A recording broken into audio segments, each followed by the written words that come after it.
I'm gonna clean off my space. This one is trash, so it goes in the garbage. Here's all the items I'm going to keep.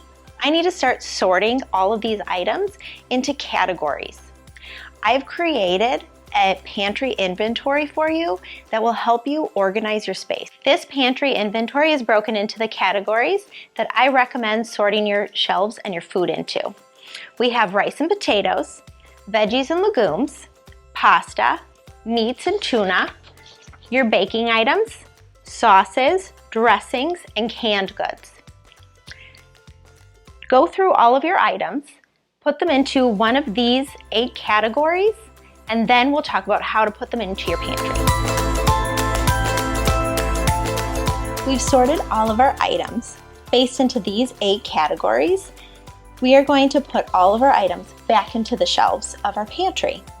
But we want to make sure we're very thoughtful about how we put things back. Think about what you use the most. What do your kids need? Put all of those items where it's accessible to you and your family. For me, this shelf right here really needs to be snacks for my kids. Makes it easy, allows them to be independent, so I'm going to put all of our snacks on this shelf. I like to keep our snacks in airtight containers. It keeps them fresher longer, and it's easy for them to open and close. I love the OXO pop containers. They're airtight, they're perfect for the kids, and they come in a variety of sizes. I'm going to store all of my snack food on this shelf.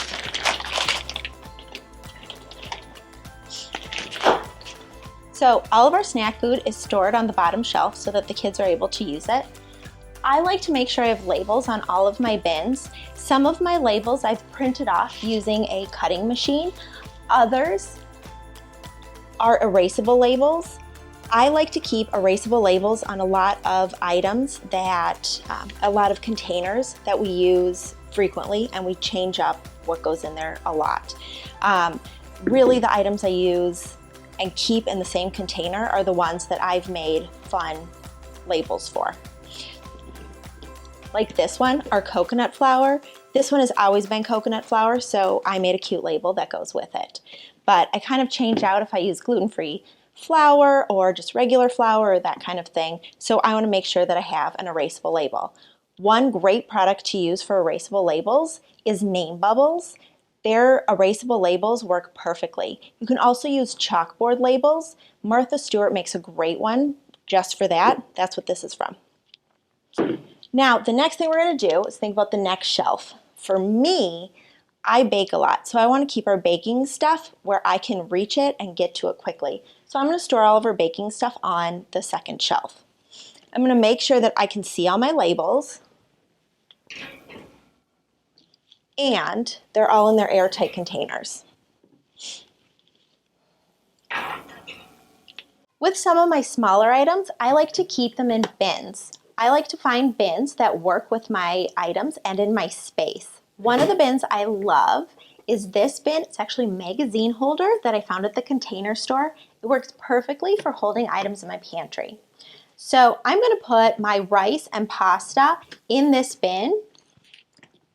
Since my items are taller, this bin works perfectly to store all my items. I'm going to put them up here on my top shelf. I'll add a fun label, and then everybody will know what's in that bin. Next thing I'm going to do is I have a bunch of potatoes and sweet potatoes. I like to keep all of our veggies here in the pantry so that they're not out. A lot of vegetables are actually supposed to be stored in a cool, dark place. But never store fruit in a pantry. It's actually not really good for it, and it could spoil a bunch of your other food. I'm going to take my potatoes and put them into this bowl and then set them on the shelf. There we go. So now I'm able to access them, but they're stored in a proper location for them. Don't store them out because they will go bad very quickly. Next thing I'm going to do, we're going to put away our teas. My husband loves to make iced tea, so we actually have quite a bit of iced tea. So I'm going to store that on the baking shelf. because for us, that kind of is like a great location. He can get the teas quickly, and I can also store the tea filters right behind the teas, which makes it a great place to store them.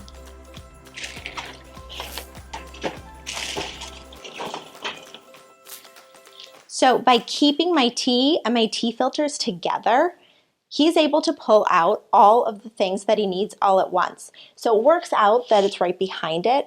I don't typically recommend storing a lot of things behind because that's when you start to lose items, and then you're not effectively using your pantry. So try and keep everything as close to the front as you can, or store in bins that you can pull out.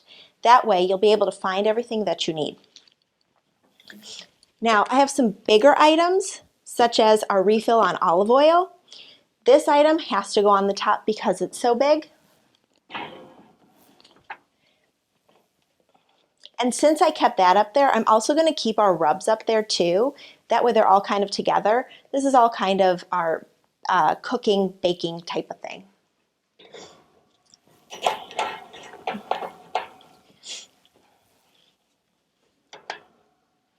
And like I've said before, always keep the labels out. That way you're able to read them and find things quickly. So the only couple things that are left that we have are my big box of coconut milk. My suggestion, never leave a box in the pantry. Always empty it. So I'm going to open this up.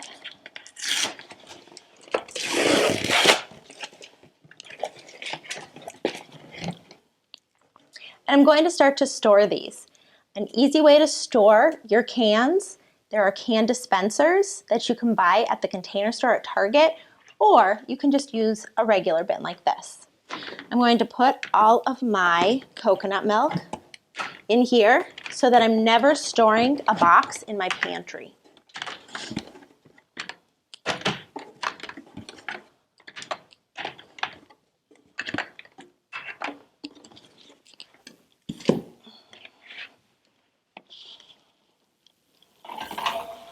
Now I have some extra supplies. I have a very high top shelf. I'm going to store these up there. I don't need them that frequently because the ones that I use are actually in my kitchen. So pantry is a great spot for them. But put them up on top. That way you can still get them, you can see them, but they're not taking up the space on your shelves. Oops. I'm going to store my hot cocoa mix next to my teas. I'm going to do this because that's all drinks. So it's all the